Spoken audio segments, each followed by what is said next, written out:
How's it going, everyone? It's Max from Max's Film Corner, and I'm bringing you a review of the movie Locked. Locked was directed by David Yarovesky, and it stars Bill Skarsgard and Anthony Hopkins. So the movie centers around a thief that ends up breaking into an SUV that's parked in an inner city parking lot, and then he soon realizes that he is locked inside this SUV, and someone is watching over him and starts to play kind of like a cat and mouse game with him, that other person being Anthony Hopkins' character. Also, too, I didn't realize until just before recording this video that this movie is based on an Argentinian film, 4x4. I did not know when it came out a couple years ago, which is kind of crazy. I feel like we're just, again, in this complete circle of remakes and rehashes and just bringing things and just doing them over and over and over again. So, that's not fun. But starting off with the performances of the movie, I thought Bill Skarsgard and Anthony Hopkins nailed it. I wasn't surprised. I knew coming into this film, at the very least, I was going to be impressed with their performances. I mean, Bill Skarsgard is just on a tear lately. Ever since the It movies, I feel like he is just getting role after role, and it's well-deserved. I think he can really act his chops off, and I love all the different roles that he's been able to capture over these last few years, so he definitely nails it.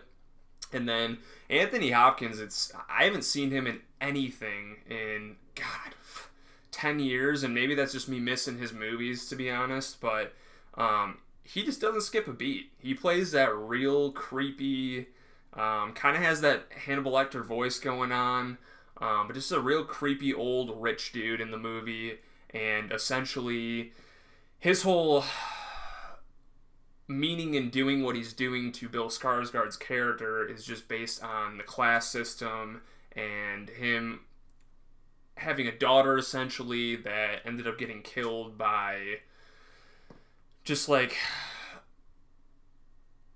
a younger person similar to Bill Skarsgård. This movie, for the first hour, was a lot of fun in terms of just kind of like that cat and mouse phone call situation, him not being able to get out of the car. It goes through a few days span, and it kind of seems bleak, like all hope is lost for him.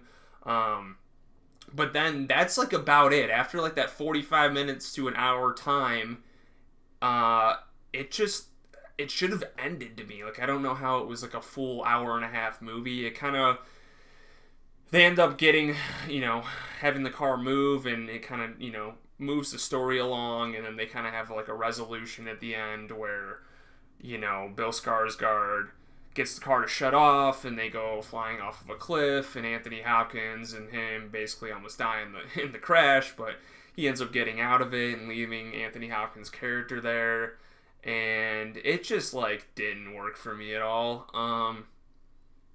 I just found this movie kind of boring. There was literally a point within the middle of this film that I dozed off for 10 minutes. My girlfriend had to wake me up because it just lulled me to sleep, to be honest.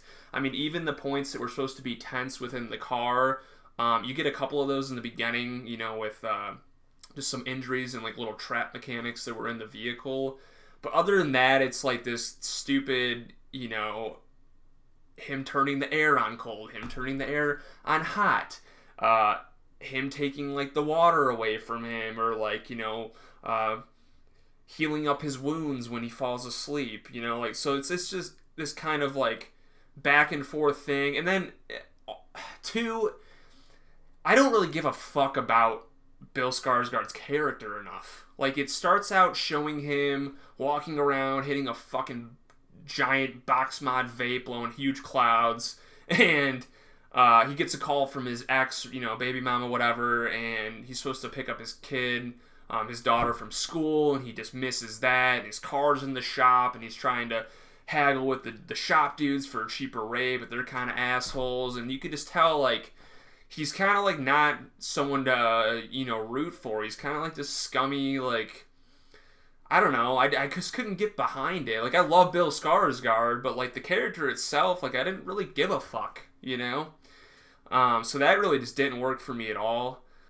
I think some of the shots in the movie, in terms of, they showed like the establishing shots of like the parking lot and the inner city and like homeless people and the penthouse high rise thing that Anthony Hopkins was living in, and just the way they were able to play with the different shots in the car and do good pans and things like that. I thought that was really, really well done. I thought that they did a great job. Like, I'm not saying this movie is like a total piece of shit. Like, I could tell everyone put a lot of like, blood, sweat, and tears into this thing, but the script for me just boring. It's so boring. So, yeah, this is just going to be a short one, guys. I don't really have much else to say on this movie other than I would never watch this film again. However, it was fun for, that first 45 minutes. I didn't mind it. I liked the performances. I definitely wouldn't recommend going to the theaters for this movie. I would just wait till streaming. Otherwise, I think you might be disappointed. All in all, I would probably give this like a 2 out of 5. Let me know what you guys think in the comments down below if you have seen the movie. If you have not, I would just wait till streaming like I said. But if you do end up catching it, definitely drop a comment below. Let me know what's going on, what you think about the movie. I know a lot of other people I've seen have actually really enjoyed the film. I couldn't buy into it like at all. So yeah. I look forward to my next review and also bringing you a couple different style of videos this coming week. And I hope you have a great evening or day or whenever maybe you're catching this video out. But have a good one. I'll see you next time.